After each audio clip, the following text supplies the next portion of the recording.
1981년 영국에서 한 남성이 경찰에 체포됩니다. 체포된 이유는 그가 몰던 자동차의 번호판이 가짜였기 때문이었는데요. 경찰에서 몇 가지 조사가 진행되던 도중 남성은 자신이 수배 중인 범죄자라고 자백합니다. 실제로 이 남성은 수배자가 맞았습니다. 해당 남성은 오랜 시간 동안 수많은 사람들의 목숨을 뺏은 범죄자였습니다. 오늘 소개할 세기의 살인마는 요크셔 리퍼로 알려진 피터 서트클리프입니다.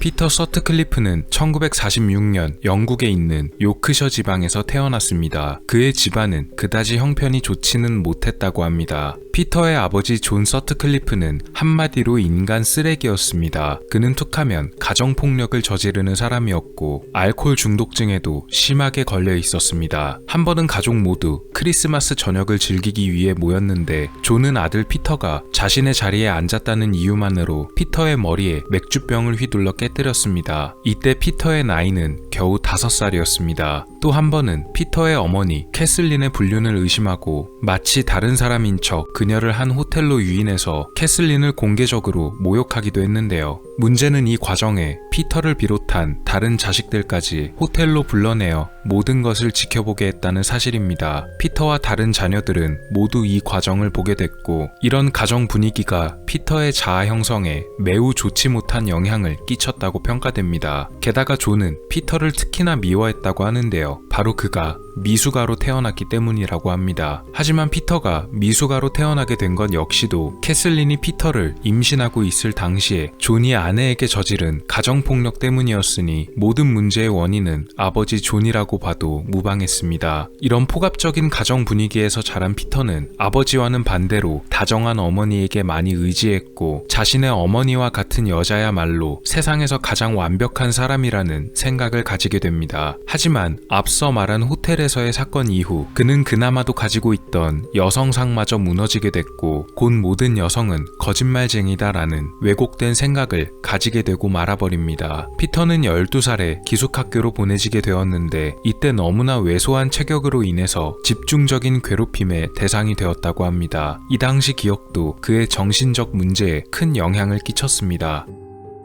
그는 나이를 먹을수록 정상적인 관계보다는 비정상적인 인간관계에 집착했습니다. 점점 내성적이고 이상한 성격으로 변하다가 결국 15살에 학교를 그만두게 되었습니다. 학교를 그만둔 피터가 선택할 직업은 그다지 선택의 폭이 많지가 않았습니다. 단순히 학벌의 문제 때문이 아니라 극도로 인간관계를 거부하는 그의 성격 때문이었습니다. 그가 선택한 직업은 바로 묘직이었습니다. 말 그대로 남의 무덤을 파주는 사람이었는데요. 당시 그와 같이 일했던 동료들에 따르면 피터는 누구보다도 이 직업에 잘 맞는 사람이었다고 합니다. 그는 어떤 상황이나 어떤 시체가 와도 늘 태연하게 행동하거나 섬뜩한 농담을 즐겼으며 때로는 자신의 업무가 아님에도 불구하고 시신을 수습하는 일까지 밤을 새가며 도왔다고 합니다. 1971년에는 묘지기를 그만두고 공장에 취직합니다. 텔레비전을 만드는 공장의 포장 라인에서 일했는데 열심히 일하는 피터를 영업직으로 승진시켜줬습니다. 그런데 그는 영업직이 되자마자 곧바로 공장을 그만둡니다. 왜냐면 영업사원은 사람을 만나고 다녀야만 했기 때문입니다. 1975년부터 이런저런 직업을 전전하다가 자신이 받았던 퇴직금으로 운전면허 시험장에 등록해 대형 차량 면허를 취득할 수 있었으며 이를 바탕으로 한 화물회사의 기사로 취직합니다. 피터는 1974년에 결혼을 하게 되었는데요. 자신보다 10살이나 어린 여성이었습니다. 소니아라는 이름의 이 여자는 교사 지망생이었습니다. 피터의 체포 이후 그녀를 만나본 전문가들은 오히려 남편 피터보다도 아내 소니아의 성격이 더 차갑고 무섭다고 표현했습니다. 그녀는 어릴 적 정신질환을 앓기도 했었습니다. 1977년에 소니아는 교사 자격증을 따게 되었고 그녀와 피터는 둘이서 번 돈을 합해서 새로운 집으로 이사를 가게 됩니다. 그리고 피터가 체포될 때까지 이곳에서 지내게 됩니다.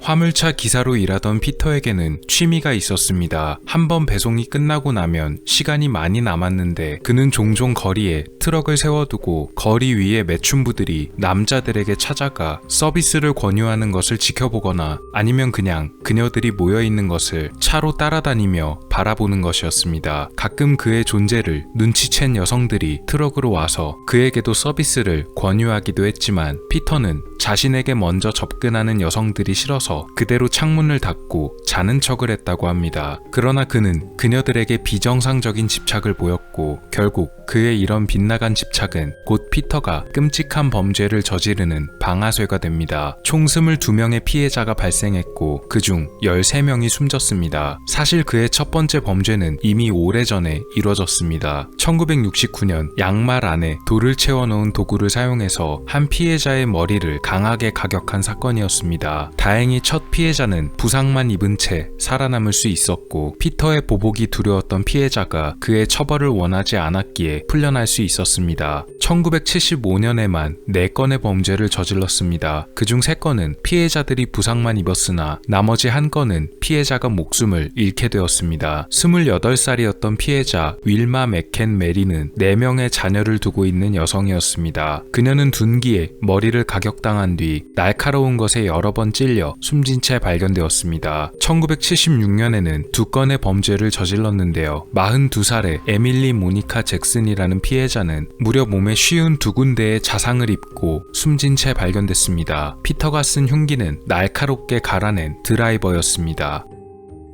1977년에는 무려 6건의 범죄를 저질렀습니다. 이 중 4명이 목숨을 잃었습니다. 그런데 이때의 범죄 중에는 피터가 좀 더 일찍 잡힐 수도 있던 순간들이 있었습니다. 41살의 피해자였던 아이린 리처드슨 사건에서 경찰은 사건 현장에 젖은 땅에 남아있던 타이어 자국을 발견해 용의선상에 올렸습니다. 이후 33살의 또 다른 피해자였던 모린 롱 사건에서 그녀가 머리를 폭행당했음에도 살아남아 피터가 타고 다니던 차량에 대해 증언했는데요. 경찰에서는 아이린과 모린의 사건이 공통점이 있다는 부분을 알아낸 다음 이것이 동일 인물의 소행이라 파악했으며 타이어 자국과 차량 모델을 통해 조사에 나섰습니다. 하지만 피터의 차량은 검문에 걸리지 않았는데요. 이것은 바로 그의 차량을 증언했던 피해자 모린이 실수로 다른 차량 모델과 헷갈렸기 때문이었습니다. 1977년 10월 1일에 일어난 범행에서도 피터는 진 버나뎃 조던이라는 피해자를 자신의 트럭으로 유인해 탑승시킨 뒤 그녀의 머리를 가격해 목숨을 뺏었습니다. 당시 피터는 막 교사 자격증을 딴 아내와 돈을 합쳐서 새로운 집을 구입한 상태였고 그가 범행을 벌였던 이날은 새로운 집으로 옮긴 기념 파티가 열리는 날이었습니다. 그는 조던을 근처의 묘지에 유기했습니다. 집에 돌아와 아무렇지도 않게 파티를 즐기다가 피해자를 유인하기 위해 건네주었던 지폐가 추적이 가능하다는 것을 우연히 알게 됩니다. 그가 피해자에게 건넸던 5파운드짜리 지폐는 나온 지 얼마 되지 않은 신권 지폐였기 때문입니다. 피터는 다시 피해자를 유기한 묘지로 돌아갔으나 지폐를 회수하는 것에는 실패했습니다. 나중에 숨진 피해자 조던을 찾아낸 수사관들이 실제로 이 지폐를 역추적해 범인을 찾아내려 했고 수천 명의 용의자 중 피터도 포함되어 조사를 받았지만 집에서 파티를 열었다는 알리바이로 인해 풀려나게 되었습니다.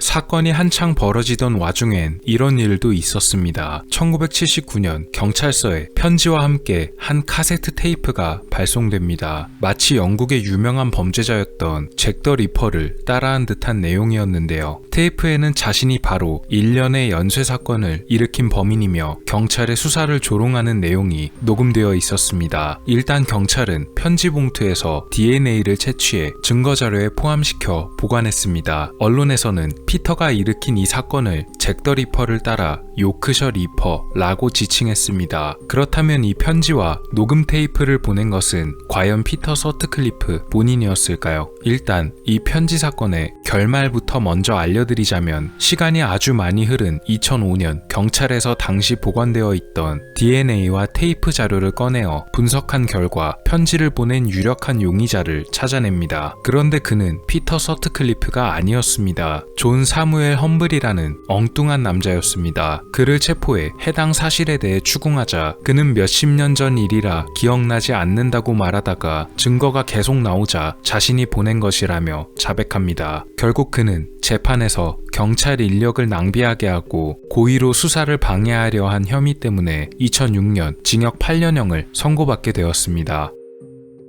1978년에는 3건의 사건을 연속적으로 저지릅니다. 그런데 이때도 그는 5파운드 지폐 사용으로 인해 용의선상에 올라 조사를 받던 때였는데요. 그런데 경찰에서는 사실상 지폐 한 장만 추적해서는 범인을 찾기는 불가능하다는 의견이었기에 피터는 자유롭게 범행을 저지를 수가 있었습니다. 이때 조금만 더 자세히 조사했더라면 추가 범죄를 일찍 막을 수 있었을지도 모릅니다. 그는 이미 여러 차례 경찰 조사를 받던 중에도 대담하게 범죄를 저지르고 다녔습니다. 피터는 1980년에도 4건의 사건을 저질렀으며 이 중 2명의 피해자가 목숨을 잃게 되었습니다. 1981년 그는 사우스 요크셔 지방에서 마지막 피해자가 될 뻔한 여성을 트럭에 태웠습니다. 61세의 여성이었던 올리비아 레이버스였습니다. 그런데 한 경찰이 그의 트럭을 멈춰 세웁니다. 다름이 아니라 피터의 트럭에 붙어있는 번호판이 가짜처럼 보였기 때문입니다. 실제로 조사 결과 위조 번호판임이 밝혀집니다. 피터는 그 자리에서 체포되어 경찰서로 갑니다. 그런데 경찰에 잡혀온 그를 보고 사건의 생존자들이 증언했던 요크셔 리퍼의 체형과 피터의 모습이 굉장히 비슷하다는 것을 알게 됩니다. 경찰에서는 이 요크셔 리퍼 사건들과 관련해 피터에게 여러 가지 사항을 질문했습니다. 그는 자신은 이미 여러 번 의심을 받고 조사받았지만 아무런 문제가 발견되지 않았던 사람이라 말합니다. 수사관들은 피터가 체포된 현장으로 다시 갑니다. 그곳에서 그들은 누군가 급하게 버린 듯한 밧줄과 칼 그리고 망치 등을 발견합니다. 이것은 아마도 피터가 체포를 당하던 순간 잠시 소변을 보고 오겠다고 말한 뒤 자신의 트럭에 있던 이 물건들 전부를 급하게 버리고 숨긴 것으로 파악되었습니다. 경찰에서는 피터가 혹시 다른 흉기를 몸에 숨기고 있지는 않은지 조사하기 위해 그가 입고 있던 옷 전부를 벗고 다른 옷으로 갈아입어 달라고 요구했습니다. 그런데 피터가 바지를 벗는 그 순간 특이하게 생긴 그의 속옷이 눈에 띄었는데요. 실크로 되어 있는 피터의 속옷은 사타구니 부위에 구멍이 뻥 뚫려 있는 형태였습니다. 이것은 피터가 범행을 저지를 때마다 성적인 행위를 쉽게 하기 위해서 번거롭게 속옷을 입고 벗고 할 필요가 없도록 아예 구멍을 뚫어놨던 것이었습니다. 실제로 피터는 숨진 피해자들을 바라보며 사건 현장에서 성적 행위를 하는 것을 즐겼습니다. 그래서 숨진 피해자들의 신체나 현장 근처에서 그의 체액이 발견되는 경우가 많았습니다. 수사관들은 생존자가 했던 증언에서 범인이 바지 안에 구멍 뚫린 뭔가를 입고 있었다 라고 했던 증언을 떠올려 그를 추궁했고 피터는 결국 자신이 요크셔 리퍼가 맞다고 자백합니다.